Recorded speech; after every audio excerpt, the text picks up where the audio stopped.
Coco Gauff speaks out, ladies and gentlemen. This is going to be a good video. As always, this video is brought to you via the Doctrine of Fair Use, the Fair Dealing, and the Digital Millennium Act. Coco Gauff, the future of tennis, speaks out. And she wants something that the men have that currently the ladies do not have. What do you guys think, guys? Coco Gauff reaches out to Roger Federer and says, look, what about a women's Laver Cup? You guys agree? Now, currently, the men, they have a Laver Cup that features Tennis Europe versus Tennis World, right? We get all the best players from around the globe, and they duel it out. Listen, guys, some of the best tennis moments ever have taken place at the Laver Cup. Coco says, what about Team USA versus Team World? Now, currently, guys, in case you're not familiar, the USA, we have 4 ladies inside the top 10. Coco Gauff, the world's ranked number 3. She's been as high as number 2. Big Game Jessie P. She's been as high as number 3. She's currently ranked number 6.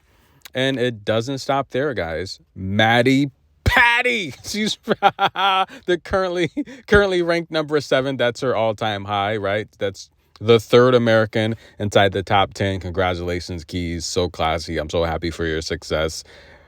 I've said, look, I can go a happy man if I can just see Keys or Elisa Mertens, Svitolina, one of these greats win a slam. But Madison Keys is on there and she got it. Emma Navarro, guys, she's the world's ranked number 9. She's been as high as number 8. We have 4 players inside the top 10. No other country has that. Listen, we're getting spoiled again. This is like Serena Venus all over again. We have amazing tennis players in. It doesn't stop there, guys. We even got another player inside the top 20. Can anyone name? You got 3 seconds. Danny Mel, the world's ranked number 12. She's been as high as number 7. Now, I want to talk really quick, guys. First of all, I agree. I think the women should have a Laver Cup, right? Team USA versus the world. No one's beating Team USA. Like, come on, let's have a debate. Who beats Team USA? Coco, Pegula, Keys, Navarro, Collins. Who beats Team USA? Nobody. Okay, now let's talk about other countries, right? Let's get into it. We got some other countries. I think Russia by far has a very deep program, but there's no one in Russia that's beating the top United States players. But Russia has the most players inside the top 20, however. Or I think it's tied, right? I think it's like 5-5, right? Because we have 5 players inside the top 10/20. And let's just take a look. So Dasha, she's ranked number 11. She's been as high as number 8. That's your highest ranked Russian player. Then we have Diana Snyder. She's ranked 13th, been as high as number 12. So that's 2 Russian players inside the top 20. We have Mira Andreeva, who her high is 15, which is what she's currently now. That's the 3rd top 20 ranked Russian player. Then we have Anna Kalinskaya, who's, by the way, she's doing pretty good. Can she win the upper lens? We'll see. She's ranked 17th, been as high as number 11. And by the way, of those 4 ladies, no one's been inside the top 10 but Dasha, right? And then you have Ludmila, who's ranked 20th. So, yeah, it's tied 5-5. So she's your 5th Russian player inside the top 20. She's been as high as number 12. None of those players have been inside the top 10 except for Dasha. But then Russia gets a little deeper here. They got Anastasia Pavlyuchenkova. She's ranked 25th. We have Ekaterina. She's ranked 30th. We have Potapova gone wild, ranked 31st. She's been as high as 21st, by the way. Anastasia's been as high as ranked 11. Katerina's been as high as ranked 15th.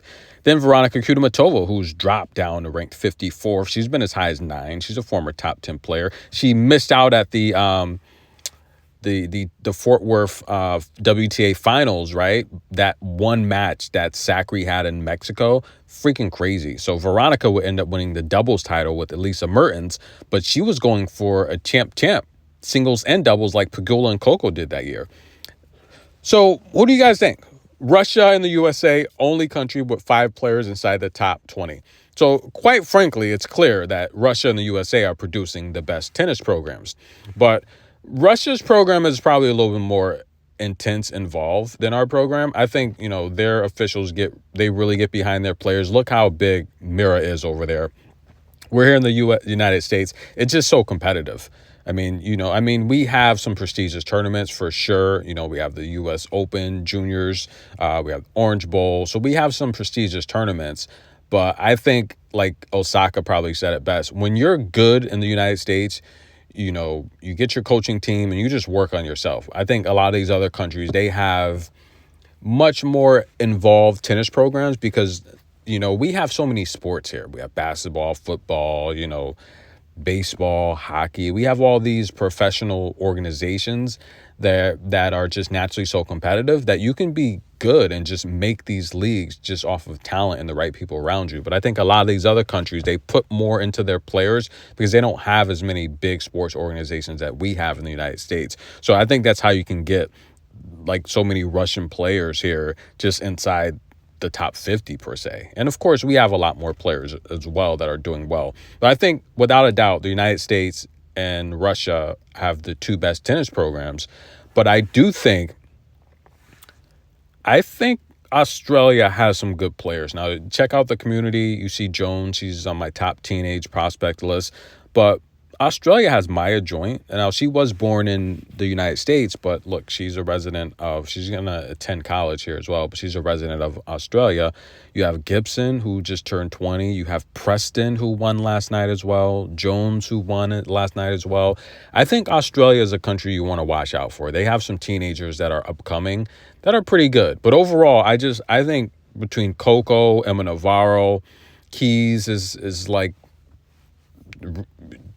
her career is just like, she's getting a fresh start here at her age. Even Pegula, our tennis program is by far just going to be elite for the next at least 10 years. As long as Coco is number one, our top ranked American, and she's playing well, I think that's going to encourage a lot of other Americans to play better, do well, get better, bigger, better, and stronger. Because just like Iga a few years ago, when you have a player that's dominating, it makes other players step their game up, try harder, train harder. So as long as Coco is getting better, playing well, going deep in these tournaments, and making headlines, any American coming after her is just going to work harder. And because she's the poster girl, you have to aim to beat her.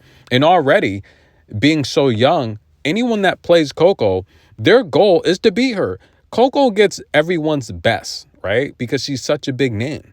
And I think it's pretty cool. So what do you guys think? Who has the best tennis program? But do you agree that the ladies need some type of Laver Cup? I think so. Because, why not? Imagine Coco, Pegula. And yes, we have the United Cup, but that's each country, right? We want to see and I don't know, mix it up. It could be like a WTA. It could be like a female Europe, female world as well. It doesn't have to be the United States like Coco suggested, but we have the most players inside the top 10. So why not? The world versus us. What do you guys think? Comment below. I think it's pretty cool that Coco gets involved in these types of conversations because it's going to just only help propel the sport forward. But I'm excited. We'll talk more about these tournaments later tonight. Thank you guys for the love and support. Tennis in a minute. We'll be back.